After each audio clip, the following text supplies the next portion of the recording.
uma nova fase da Operação Lava Jato, deflagrada na manhã desta terça-feira, teve como um dos alvos Fábio Luiz, filho do ex-presidiário Lula. A ação, denominada Mapa da Mina, envolveu 47 mandados de busca e apreensão, com 9 pessoas físicas e 21 empresas como alvos.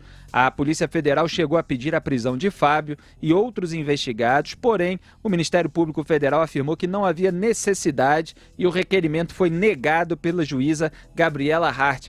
Olha só, Augusto Nunes, como ela foi generosa com o Lulinha, com o filho do Lula. Eu sempre falo que o Sérgio Moro foi generoso com o Lula ao estabelecer aquela pena, né, que não foi tão alta assim quanto poderia ter sido. A própria Gabriela Hart, aliás, foi quem sentenciou o Lula no caso do sítio de Atibaia em primeira instância. E a pena dele foi aumentada em segunda instância no TRF4 para 17 anos. Então veja como eles são ingratos, eles ficam atacando todos esses juízes e, no fundo, estão sendo generosos aqui, estão pegando leve, negando a prisão do filho do Lula nesse caso. Quer fazer um parênteses? Fica à vontade. Não, só lembrar que a brandura da Gabriela Hart não impediu que eles a incluíssem, o Lula e seus comparsas não a incluíssem na conspiração liderada pelo Sérgio Moro. Tá aí, ó, deve mais uma, deixou em liberdade o Lulinha, pelo menos por enquanto. É isso aí, a juíza Gabriela Hart considerou o longo tempo decorrido desde a representação inicial. A primeira peça do MPF, é bom lembrar, foi protocolada em junho de 2018, e a ciência dos alvos sobre a investigação. A suspeita é a de que empresas do grupo Game Corp Go, controladas por Fábio e outros investigados, Fábio é o Lulinha, tá? Receberam repasses do grupo Oi Telemar, que em troca teria sido beneficiado pelo governo do PT. Os pagamentos, que somam 132 milhões de reais de 2004 a 2016, teriam sido usados na compra do sítio de Atibaia. O MPF aponta que Jonas Suassuna e Fernando Bittar adquiriram a propriedade usando parte de recursos injustificados das empresas que administravam em conjunto com Fábio Lulinha. Calil Bittar, irmão de Fernando Bittar, também é alvo das investigações. Em coletiva, o Ministério Público explicou como funcionava o esquema. E aqui em Os Pingos nos Is, a gente sempre traz a fonte primária, sempre tem o vídeo para enriquecer a informação e a análise. Então solta ele aí, Robson. A origem dos recursos que foram empregados para a aquisição do sítio de Atibaia, que mais tarde beneficiou o ex-presidente Lula, ocorreram em duas frentes. Por parte de Jonas Suassuna, o dinheiro que ele empregou para a aquisição do sítio veio de duas empresas também, a PJA Empreendimentos e a Gol Discos. Por parte de Fernando Bittar, ao seu turno, os recursos também foram... houve um repasse de recursos por parte das empresas G4, Game Corp, Editora Gol e Cosquim, que entre 2005 e 2011, quando justamente esse e-mail foi enviado, a Game Corp recebia cerca de 90% a 98% dos recursos da Oi Telemar. Ora, se 90% a 98% dos recursos que a empresa recebia deveriam ser expurgados do resultado porque se tratavam de uma verba política, qual seria a prestação efetiva de serviços da empresa? É algo que pretendemos responder com os materiais das buscas e apreensões. Muito bem, tá aí um trecho da coletiva a respeito dessa operação e ainda tem mais um trechinho. É o seguinte: os procuradores do Ministério Público também falam sobre a atuação de José Dirceu nesse processo. Então solta aí, Robson.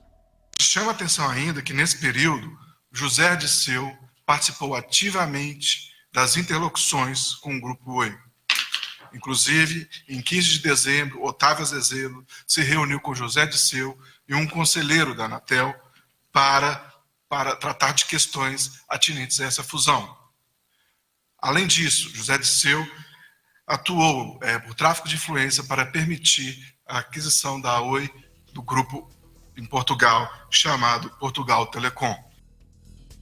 Muito bem, tá aí trecho da coletiva a respeito da operação de hoje. Esse caso, obviamente, é bastante complexo porque envolve fusão de empresas, recursos, é complicado o mercado das telecomunicações. Então eu vou lembrar aqui, Augusto Nunes, se me permite, é um resumo breve, claro. Que eu publiquei na Veja em 28 de fevereiro de 2015, a respeito do Lulinha. Era uma postagem cujo título pode ser encontrado aí, se vocês derem um Google, A Elite Vermelha.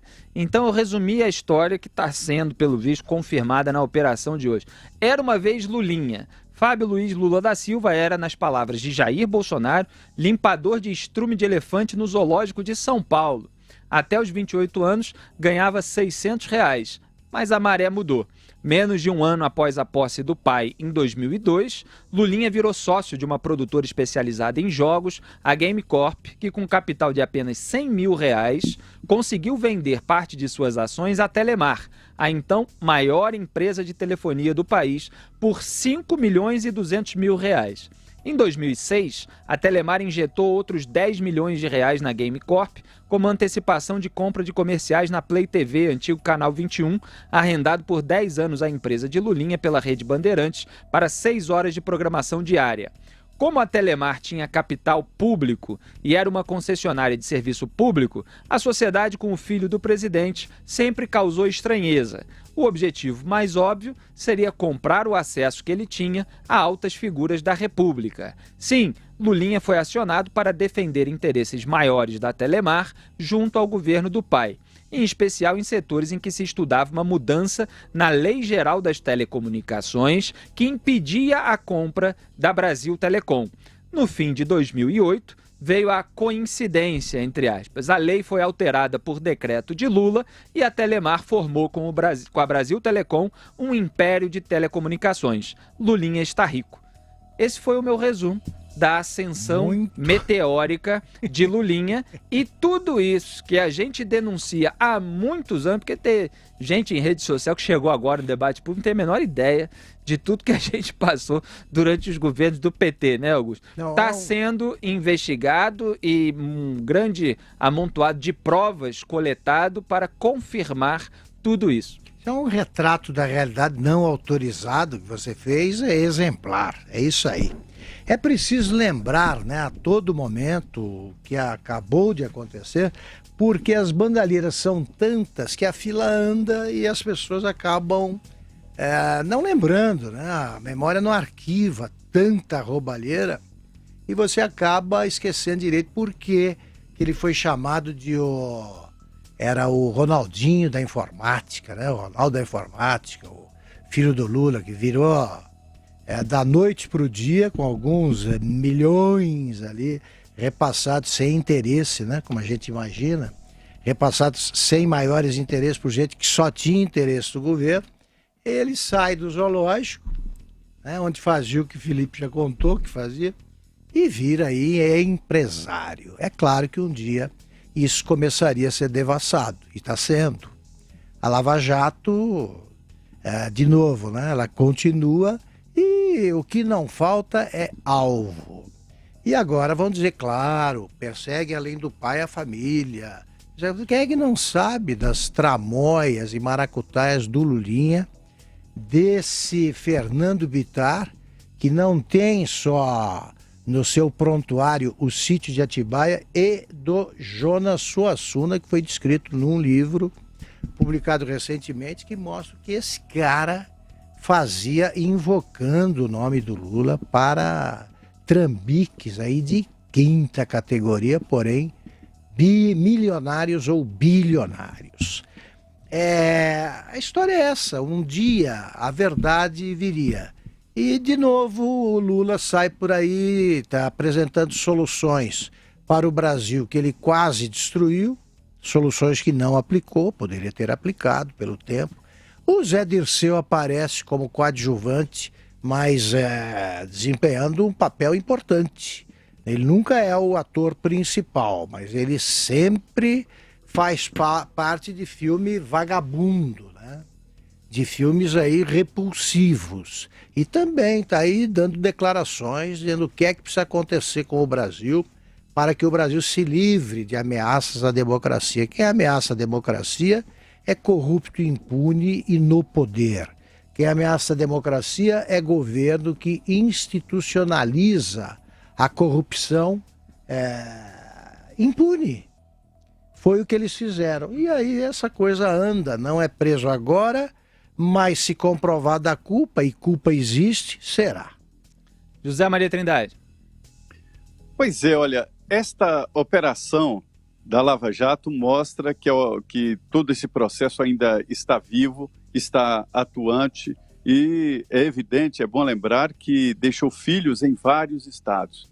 Rio de Janeiro, Minas Gerais, no Mato Grosso, aqui no Distrito Federal, ou seja, a Lava Jato provocou o aparecimento de juízes e procuradores que levaram a sério este novo momento do Brasil, né, de passar o Brasil a limpo, de combater a corrupção. É de hoje esse processo, essa operação Lava Jato. Houve ali o pedido de prisão do filho do ex-presidente Lula, o Lulinho, o Ronaldinho, como disse o Augusto, né? Ronaldinho da informática e dos investimentos, mas é um processo antigo. E talvez por isso que a juíza Gabriela Hart não decretou a prisão como queria o Ministério Público. É evidente que durante esse tempo todo, durante esta investigação, ele já fez o que deveria fazer, né? Ou seja, ficar quieto, porque se tivesse arrasado provas ou mesmo tentado ameaçar testemunhas, já haveria o pedido de prisão preventiva.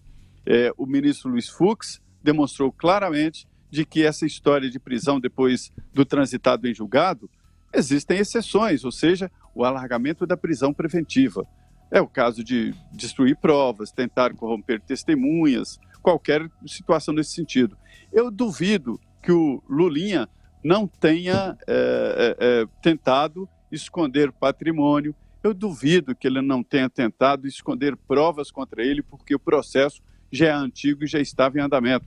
Naquele depoimento que o ex-presidente Lula prestou aí no aeroporto de São Paulo, aquela condução coercitiva, em que ele disse que se considerava quase preso, se achando um absurdo estar preso, depois a gente viu que não era absurdo, logo depois ele foi preso, né, depois de condenado. Veja como a justiça foi bom, não decretou a prisão antecipada do ex-presidente Lula. Então lá, o Lula teve que explicar essas relações e já havia esta investigação. Olha, gente, não vamos ser inocentes. Ninguém fica rico do dia para a noite assim.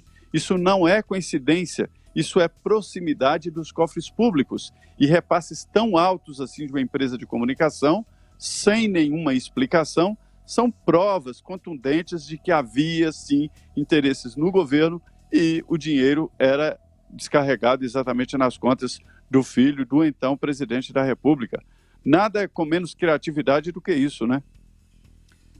Pois é, Zé Maria, você falou aí em caso de obstrução, ocultação, e tem uma notícia aqui de que nessa entrevista coletiva concedida pela Lava Jato sobre a Operação Mapa da Mina, que investiga, repito, os repasses suspeitos do Grupo Oi Telemar para empresas do Grupo Game Corp Gold e Lulinha, o delegado Dante Pegoraro Lemos diz que houve tentativas de obstruir as investigações. Segundo Lemos, são investigadas condutas de embaraço às investigações da 24ª fase da Lava Jato. Ele também falou em atos de ocultação e destruição de provas.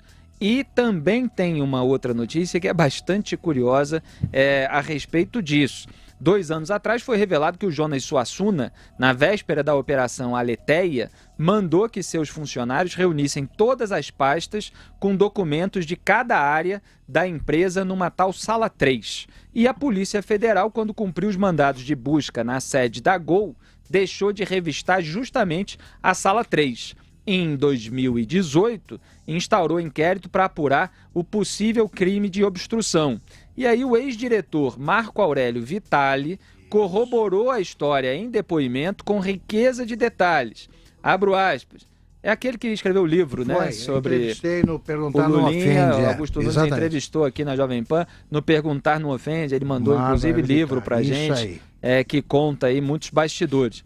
Abro aspas, na época, quem recebeu a equipe da Receita Federal e da Polícia Federal foi um rapaz chamado Tiago Barbosa. E aí o que aconteceu? Os agentes foram na sala 1, foram na 2, foram na 4 e foram na 5, que eram as salas avançadas. Na sala 3, que era uma sala super luxuosa e englobava o tamanho de todas as outras, ficava nos fundos, ela tinha sido colocada como bunker, o lugar para que todas as documentações existentes na empresa fossem sendo colocadas. É isso ele raciocinando aí, até se perdendo um pouco na expressão da frase, mas contando que havia essa sala usada como bunker. Fecho aspas aqui para ele, mas ele afirmou ainda que, aspas, uma pessoa que chama Edson, que é o Edinho, e uma funcionária do financeiro que chama Rosiane, ficaram apagando toda a movimentação financeira, principalmente essas contas que foram pagas, os contratos. Aí volta a própria questão do sítio. Está se referindo aí ao sítio de Atibaia. Eles ali sabiam de tudo,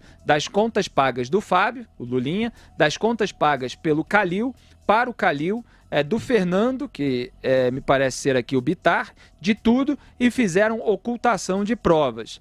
Então, Rosiane e Edinho deletando informações, Luciano Gomes e Sandro Maia vendo a parte de tecnologia, o Roberto Baense, o Alessandro e talvez numa escala abaixo o Ricardo Machado coordenando essa brincadeira. Eles achavam que fazendo isto eles estavam se valorizando com o Jonas Suassuna. E aí ocultaram mesmo as provas. Fizeram isso tudo e a fatalidade é que não entraram na sala 3. Fecho aspas. E aí hoje a Polícia Federal voltou à sede da Gol com a missão de verificar todas as suas dependências, informa aqui o site O Antagonista. E eu espero que essas provas que alegadamente foram destruídas, que as informações contidas nelas possam vir à tona e a Polícia Federal possa desfazer aí todo esse mistério e trazer à tona o que de fato aconteceu nos últimos anos no Brasil para que essa roubalheira acontecesse, Augusto. Você vê que as ramificações, né? E você vê a riqueza de detalhes, né, do depoimento. Imagina. Tem muitos nomes aqui de funcionários, gente que a gente nem está acostumado a tratar, mas tem ali tudo contadinho. É a história com começo, meio e fim, perfeitamente lógica, né? Envolvendo suspeitos aí de carteirinha, né? E suspeito é uma palavra branda quando aplicada a esse tipo de pessoa. E a resposta será de sempre. A perseguição política para impedir que o presidente Lula, em liberdade, salve o Brasil do presidente Bolsonaro e blá, blá, blá, blá, por aí. Não há explicação. Eles não têm um álibi inteligível ou aceitável. E esse livro do Marco Aurélio Vitali, por exemplo, ele é riquíssimo em detalhes e trata de um personagem basicamente, né? Claro, é amigão do filho do Lula e de um Bittar. Agora, você vê em ação essa trinca, mas olha, você pensa em cadeia para eles. E Zé Maria Trindade, também tem outra informação bastante curiosa, que é a seguinte: para evitar fofoca dos porteiros e vizinhos sobre a vida de luxo que ostentava, Fábio Luiz Lula da Silva, Lulinha, chegou a pedir aos sócios Jonas Suassuna e Calil Bittar que colocassem as contas do apartamento que morava em nome da Gol, uma das firmas da Game Corp. Num e-mail enviado em novembro de 2007, como lembra o antagonista, Lulinha comunica a Caca, que deve ser a referência dele ao Calil Bittar, e Titio Jonas, que fechou o aluguel por R$7 mil, mas que achava muito ruim tudo do apartamento ficar em meu nome. Palavras dele, tá? Abro aspas de novo. Achava muito ruim tudo do apartamento ficar em meu nome, fecho aspas. Então tem a declaração dele, o que ele escreveu, o Lulinha. Abro aspas, não é nada demais, mesmo porque eu atualmente tenho condições de arcar com os custos do mesmo. Mas quando as contas começam a chegar em meu nome, em menos de uma semana, os porteiros se comunicam, que contam para as empregadas, que contam para os vizinhos, que estudam em frente, que contam para Deus e o mundo, ou seja, vai ser um inferno como aconteceu onde estou morando. Fecho aspas. Esse foi o relato do próprio Lulinha, Augusto Nunes, querendo esconder aí a ostentação, colocando o apartamento em nome da Gol. Esse pessoal de família parece, né? Sem querer, é claro, acusar a família inteira, mas o pai dele, o Lula, tinha isso, né? De usar a propriedade dos outros, de ter usufruto da propriedade alheia. Não é nada meu. Aquele samba que eu fiz até um videoclipe com ele, que é tudo do amigo, né? Então o titio Jonas, nesse caso, Jonas Suassuna, concordou, Zé Maria Trindade. Zé Maria Trindade caiu a conexão dele, mas enfim, estamos aqui dando todos os detalhes possíveis desse caso complexo, investigado pela Operação Mapa da Mina, que mirou hoje o Fábio Luiz Lula da Silva, o Lulinha, filho de Luiz Inácio Lula da Silva, o filho que enriqueceu coincidentemente, quando o pai estava no poder, Augusto. Mas, meu Deus do céu, né? Eu sempre me ocorre essa imagem, né? Essa possibilidade, digamos assim. Você encarrega alguém de escrever um livro de suspense, né? Faz de conta que você não sabe quem é o culpado e tal. Você só vai revelar no fim. Sobre essa turma. Você não passa da terceira página sem contar, sem mostrar para o leitor, sem que o leitor diga, olha, já pode parar. Eu já sei quem são os culpados. Essa turma, eles estão devassando agora o sítio de Atibaia. O que existe sobre o sítio de Atibaia já é suficiente.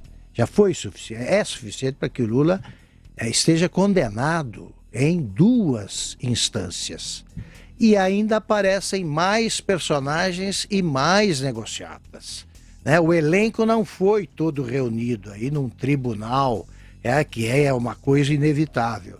E, no entanto, os devotos da alma viva mais pura do país, que esse não tem chance no juízo final nenhuma, só aqui no Brasil, né? Por causa da segunda instância.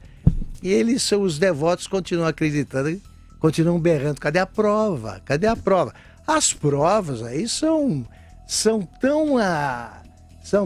opulentas, né? Mais que robustas. Aí estão na cara de quem consegue enxergar aí a mais de 2 centímetros do nariz.